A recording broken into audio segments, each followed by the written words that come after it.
Thank you, Nadira. It now gives me great pleasure to next introduce this year's commencement speaker, Muhammad Ali Pate. Muhammad is the Global Director of the Health, Nutrition, and Population World Bank Group and the Director of Global Financing Facility for Women, Children, and Adolescents based in Washington, D.C. He is also the Julio Frenk Professor of the Practice of Public Health and Leadership in the Department of Global Health and Population here at the Harvard Chan School. A U.S. and Nigerian national, he was until recently the Chief Executive Officer of Big Win Philanthropy, based in the UK, and formerly served as Minister of State for Health in the Federal Republic of Nigeria.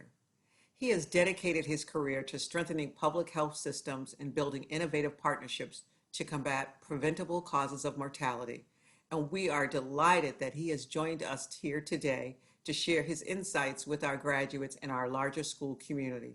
Please join me in welcoming Muhammad Ali Pate.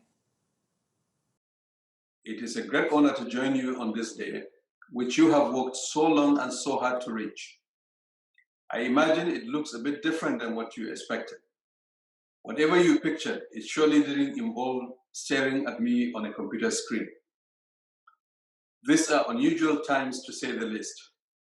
But part of being alive is about how you navigate twists and turns. And that means preparing yourself for the unexpected. Growing up in Nigeria, I suddenly never expected to be delivering commencement remarks at Harvard, via video conference or otherwise.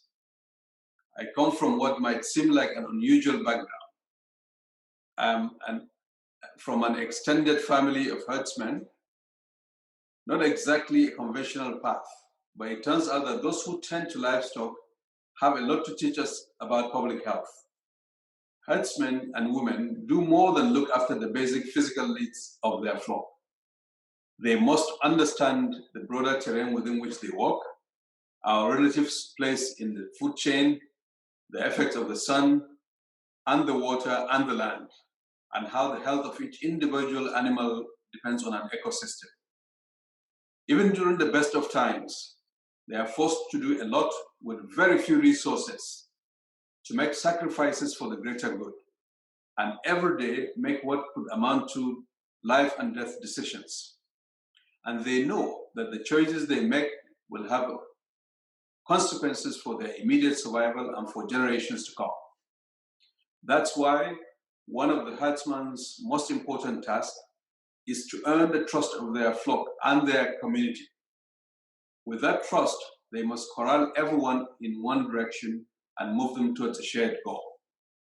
The herdsman is constantly moving around the herd, knowing when to be in front or when to stay behind, knowing the importance of including everyone, boys, girls, women, men, cattle, sheep, dogs, and their community in order to survive the oftentimes harsh realities of nature.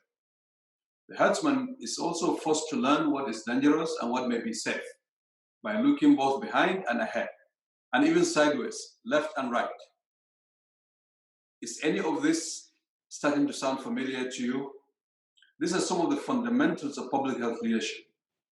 And that leadership, you're exercising that leadership, has never been more critical. To be sure, these are difficult times to do the work that you have trained for. The COVID-19 pandemic is exacting enormous tolls on the health of populations, on economies, and on society all over the world. Perhaps more than any event in recent memory, it has the potential to shift our thinking, not just in one country, but in how all of us see and experience the world. The magnitude of this pandemic speaks to something that herdsmen have understood for millennia. That simple but powerful notion that we are all interconnected, humans, animals, pathogens, and our global environment. That is as true today as it is ever. This interdependence means that what happens in your country very much affects what happens in mine. That reality comes amid the background of many other challenges in our world, from widening inequality, both within and across countries, to an unfolding climate crisis, and the rise of nationalism at a time that desperately calls for unity of nations in the world. So the world that you are graduating into is more complex and in many ways more daunting than the one I graduated into years ago. But you also have some advantages on your side. The unprecedented development in biotechnology, amazing leaps in digital technology, an extraordinary Harvard education, a fresh and global perspective, great classmates who will now become your colleagues, and yes, you will one day meet in person again. Yet, there is a lot of uncertainty as you prepare to embark or continue your careers. There is fear of the unknown that lies ahead. But one thing is clear, as the prospective leaders of this field, you have the potential to help the world find a way out of this pandemic. You will help us chart a path towards a healthier, more prosperous and equitable world. Throughout history, in the face of crisis, it has been great leaders who paved the path for humanity to triumph. Leaders who acted within, and yes, outside their purview, to do what is right, often at great risk to themselves. They are the ones who helped humanity find its way forward. That's what we need more of today. We need leaders who are true to themselves, leaders of integrity, who have the courage of their convictions and who can earn the trust of others. Leaders with courage to confront fears and uncertainties, not to deny their existence. Leaders who will act selflessly in the interest of society and who can empathize with everybody, no matter their creed, culture, race, or circumstances. Leaders who can be relied upon to do the right thing by virtue of their commitment to the science of public health and strength of their character. Leaders who will inspire and empower others while building consensus and multi-stakeholder coalitions, such as is required to solve the tough challenges ahead. But above all, what we need from our leaders is accountability, a willingness to put themselves on the line to get things done, and to demand that of each other.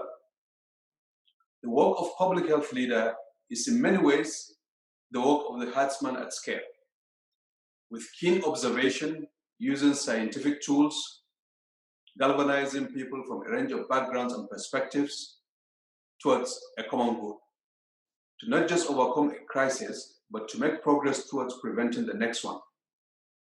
That is exactly what the Harvard Chance School has prepared you to do.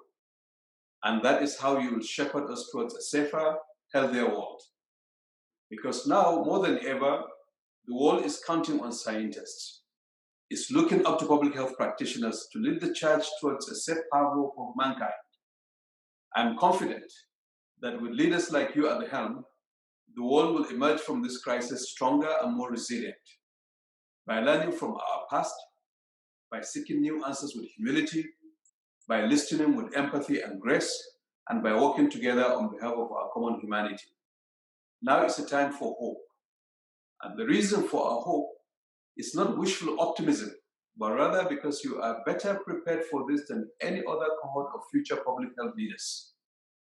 And that makes your graduation even more worthy of celebration as the world battles the current pandemic. So congratulations and Godspeed to the class of 2020. Thank you.